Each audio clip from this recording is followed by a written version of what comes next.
حضرت میاں محمد بخش صاحب رحمت اللہ تعالی علیہ کو ایک شخص لے گیا ٹانگے پہ بٹھا کے، ٹانگے پہ۔ غلام رسول مہر صاحب نے لکھا ہے کہ وہ ٹانگے پہ بٹھا کے لے گیا اور لے جا کے نا تو میاں صاحب جی حضور یہ زمین بھی میری ہے، یہ بھی میری ہے، وہ بھی میری ہے، یہ بھی میری ہے، بڑی اس نے تفصیل سنائی۔ تو میاں صاحب فرمانے لگے بس کر یار، میں بڑی دیر سے سن رہا ہوں کہ تیرا بڑا کچھ ہے، بس کر۔ کہنے لگا حضور نہیں، یہ بھی تو میں نے تھوڑی دکھائی ہے، اور بھی میرے پاس بڑا کچھ ہے۔ تو آپ فرمانے لگے یہ بتا تجھ سے پہلے کس کے پاس تھا؟ چپ کر گیا۔ فرمایا اس سے پہلے کس کے پاس تھا؟ چپ کر گیا۔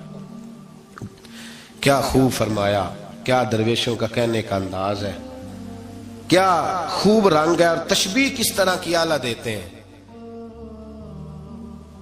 دانش مندہ دا کم ناہی دل دنیا نال لانا، اس ووٹی کئی خامند کیتے جو کیتا سو کھانا، اس ووٹی کئی خامند کیتے جو کیتا۔ یہ دکان میری ہے تو پہلے کس کی تھی؟ اس سے پہلے کس کی تھی؟ یہ گاڑی میری ہے تو اس سے پہلے کس کی تھی صاحب؟ یہ کسی نہ کسی کی تھی، اور تیرے بعد بھی کسی نہ کسی کی ہو جائے گی۔ اس ووٹی کئی خامند کیتے جو کیتا سو۔ حضرت عیسیٰ کہنے لگے تو نے ایک پیغمبر کی صحبت ضائع کر دی صرف دنیا داری کے لیے؟ فرمانے لگے میں نے کیا کرنا ہے سونا، تو تینوں کے تینوں ڈیریاں تو ہی رکھ لے، تیری ہیں، پر تو نے زیادتی کی، تو نے قیمت نہیں ڈالی ہماری صحبت کی۔ آپ اٹھ کے چلے گئے۔ صحرا کا علاقہ تھا، وہ شخص وہیں بیٹھا تھا، ابھی سمیٹ ہی رہا تھا کہ دو ڈاکو آ گئے، تلواریں پکڑی ہوئی ہیں۔ کہنے لگے چل دوڑ جا، سونا مارا ہے، تو کدھر سے آ گیا؟ منت کی، کہنے لگا چلو مہربانی کرو، 3 حصوں میں ہے، 2 لے لو، ایک تو مجھے دے دو، ایک تو دے دو۔ منت کرنے لگا، وہ مان گئے۔ کہنے لگے چلو ٹھیک ہے۔ دوستی کر لی، نام پتہ پوچھ لیا، گفتگو ہونے لگی۔ تھوڑی دیر بیٹھے تو ایک دوسرے سے فرینک ہو گئے، بے تکلفی شروع ہوئی۔ تو کہنے لگے بھوک بڑی لگی ہے، روٹی تو لاؤ۔ ایک کو بھیجا، ڈاکوؤں میں سے ایک کو بھیجا کھانا لینے، وہ کھانا لینے چلا گیا۔ اب یہ دونوں پیچھے رہ گئے، ایک وہ روٹی کھانے والا اور ایک ڈاکو۔ تو آپس میں کہنے لگے یار یہ تیرا پوچھتا ہے وہ روٹی کھانے والا، تیرے اس کے ساتھ کیا تعلق ہے؟ کچھ بھی نہیں، ڈاکو ڈاکو سجن ہے۔ کہنے لگے ایسے اتنا سونا اسے دے رہے ہو، آتا ہے تو دونوں پکڑ کے مار دیتے ہیں اس کو، اور سونا دونوں آدھا آدھا بانٹتے ہیں۔ بالکل ٹھیک ہے، میرا کون سا چچا کا بیٹا ہے، چھوڑو، ویسے اس دور میں چچا کے بیٹے بھی پکڑ ہی لیتے ہیں اگر کبھی مسئلہ بن جائے تو۔ چلو جی فیصلہ ہو گیا۔ اب وہ جو گیا وہ بھی تو دنیا دار تھا نا، اس نے کھانا خریدا تو اس نے کہا میرا کون سا ان سے یہ رہنا ہے، اس نے روٹی میں زہر ڈال دیا۔ اس نے کہا میں ان کو ماروں گا اور سارے سونے پہ قبضہ کروں گا۔ حب الدنیا راست من کل خطیہ، ہر برائی کی جڑ ہے۔ وہ کھانا لے کے آیا، ابھی اس نے رکھا ہی تھا، دونوں نے حملہ کر دیا، پکڑا اور مار ڈالا۔ وہ مر گیا۔ اب یہ مزے سے بیٹھ کے روٹی کھانے لگے، سیر ہو کے پیٹ بھر کے روٹی کھائی۔ چند لمحے گزرے تو دھڑام سے روح پرواز کر گئی۔ حضرت عیسیٰ 1 گھنٹے کے بعد گزرے، 3 لاشیں پڑی ہیں اور سونا ویسے کا ویسا پڑا۔ ایس ووٹی کئی خامند کیتے جو کیتا سو کھانا، سونا ویسے کا ویسے پڑا ہے۔ جناب عیسیٰ علیہ السلام کھڑے ہو کے اپنے حواریوں سے کہنے لگے اس کو کہا تھا تو صحبت حاصل کر، دنیا داری سے بچ، لیکن اس نے دنیا داری کو فوقیت دی، ایک پیغمبر کی صحبت کو فوقیت۔ آج نقصان یہ ہوا ہے کہ خود مرا ہے اور 2 لاشیں اور بھی اس نے ساتھ کٹھی کر لی۔ دنیا داری سے بچ جائیں۔ اے ایمان والو، آپس میں ایک دوسرے کا مال باطل طریقے سے نہ کھایا کرو، جھوٹ بول کر ایک دوسرے کے مال ہڑپ نہ کیا کرو۔ لوگ جھوٹ بولتے ہیں، دھوکہ دیتے ہیں۔ تجارت کا جواز ہے شریعت میں ایک دوسرے کے ساتھ، لیکن روح بدل بدل کے اب تو اللہ معاف کرے وہ چیز جو دین سکھانے والی تھی اس میں دھوکہ ہے۔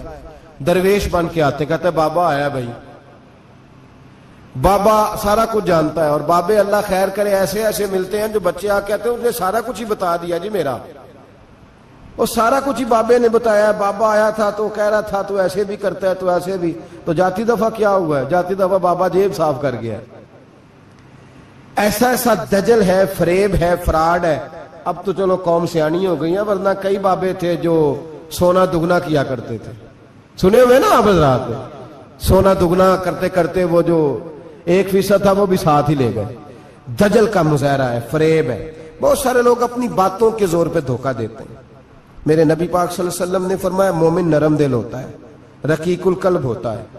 گویا مومن دھوکہ کھا تو سکتا ہے پر دھوکہ دے سکتا مومن کی یہ شان ہی نہیں کہ وہ دھوکہ دے.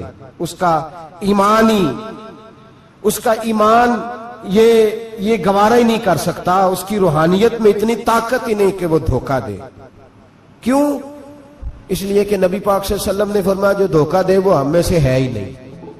من غشا, جس نے دھوکہ دیا, فلیس منا, وہ ہم میں سے, بولیے ہم میں سے. اور یہاں تبصرہ تو ہوتا ہے کہ وزیر اعظم دھوکے باز, صدر دھوکے باز, فلانا دھوکے باز.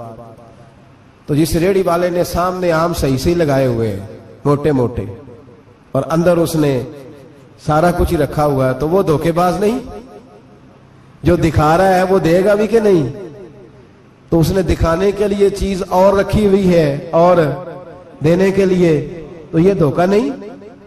کیا صرف بڑا ہی دھوکے باز ہے؟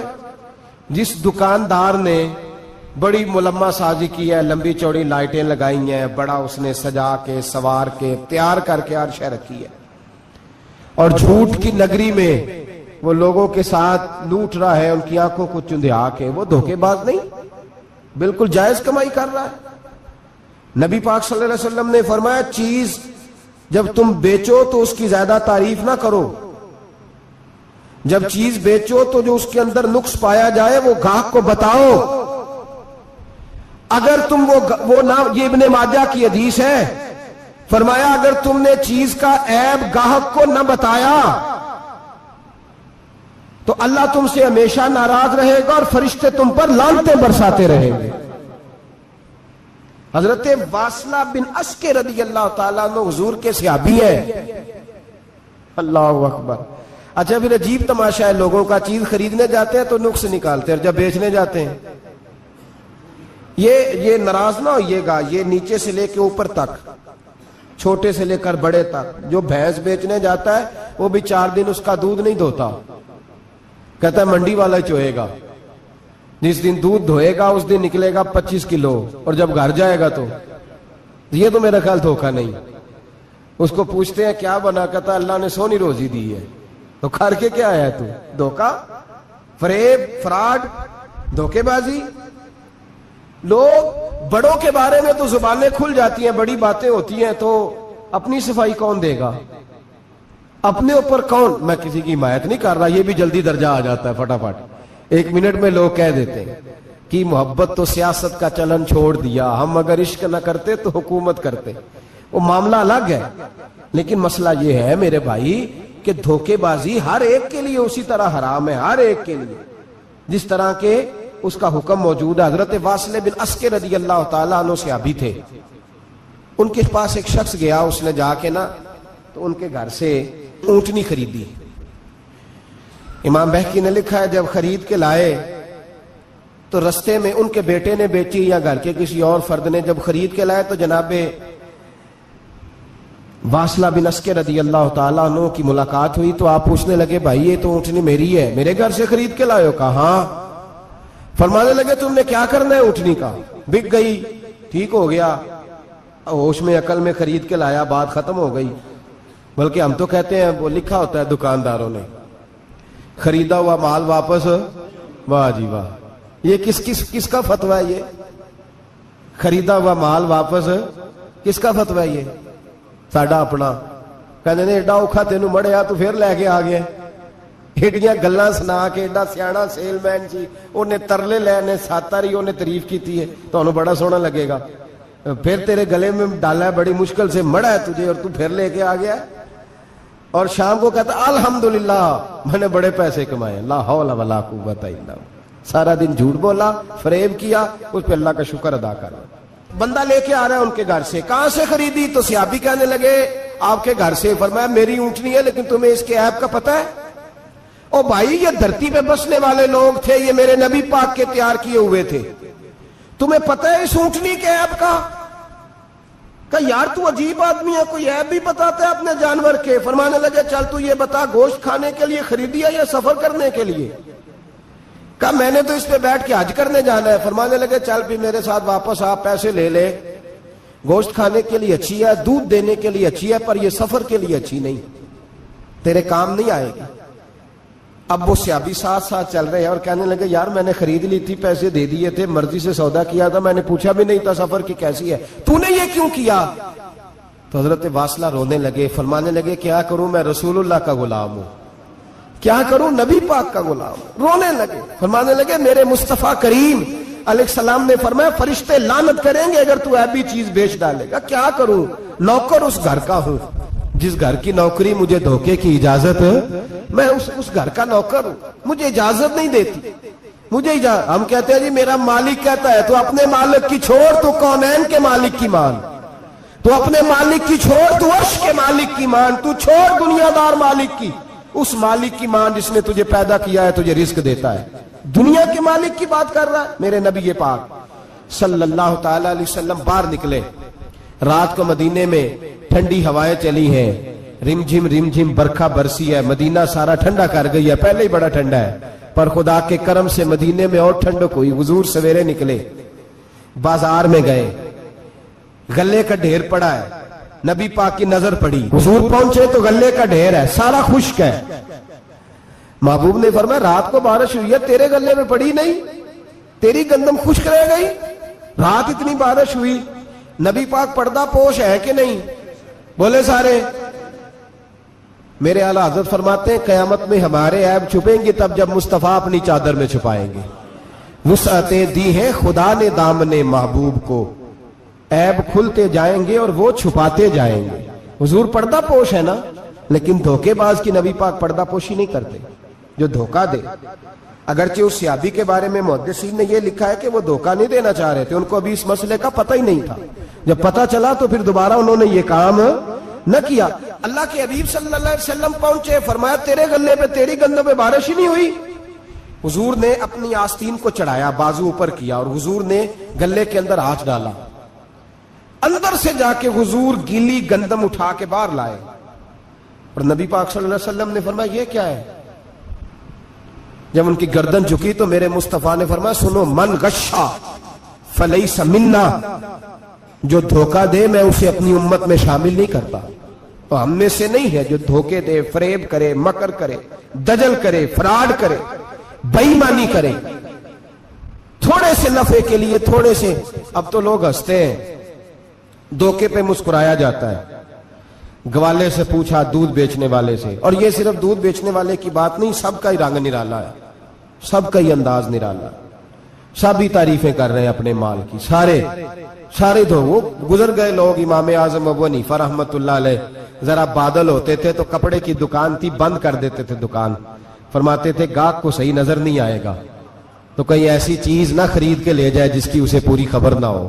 وہ گزر گیا زمانہ. اب تو اللہ معاف کرے, حالات اس قدر بگڑ گئے. دودھ بیچنے والے سے کہا جاتا ہے صاحب پانی بڑا ہے دودھ میں, کہتا ہے آج کل بھینسیں پانی زیادہ پیتی ہیں, گرمی بڑی سخت ہے, مذاق اڑاتا ہے.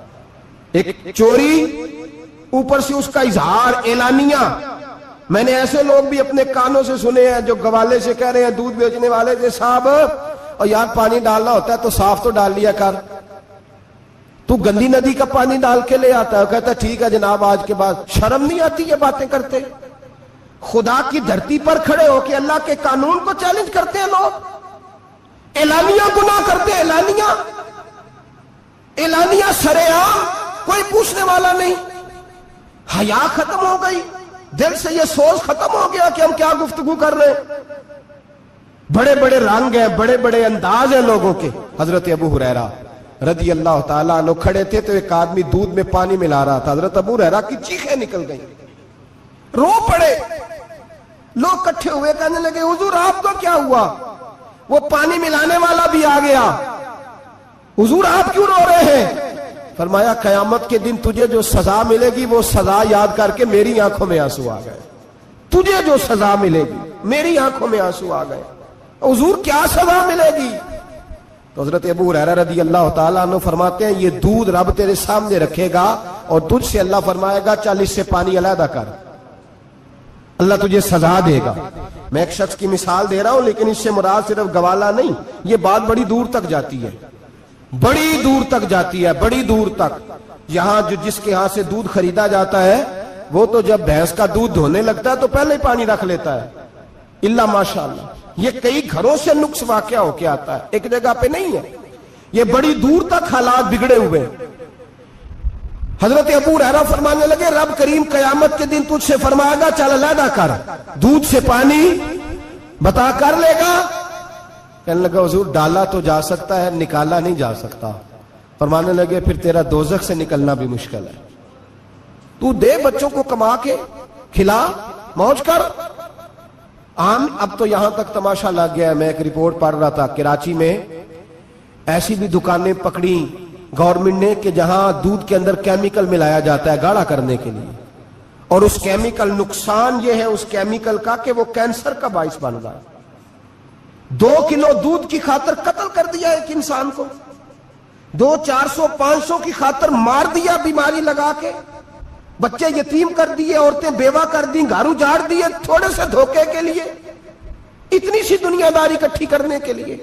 یہاں دوائیاں جعلی نہیں بک رہی, یہاں لوگ ملاوٹ والی اتنے لوگ کھڑے ہیں ڈاکٹر کے دروازے پر اور تعریفیں کر رہے ہیں ڈاکٹر صاحب اس کمپنی کی کیوں لکھ کے دیتے ہیں, ڈاکٹر صاحب اس کمپنی کی دوائی, انہیں خبر نہیں کہ کیا حال ہے. موت بیچتے ہو پھر سمجھتے ہو جنت میں جاؤ گے. ام حسبتم ان تدخلوا الجنہ, اتنا آسان سمجھ لیا لوگوں نے. میرے رسول پاک صلی اللہ علیہ وسلم نے فرمایا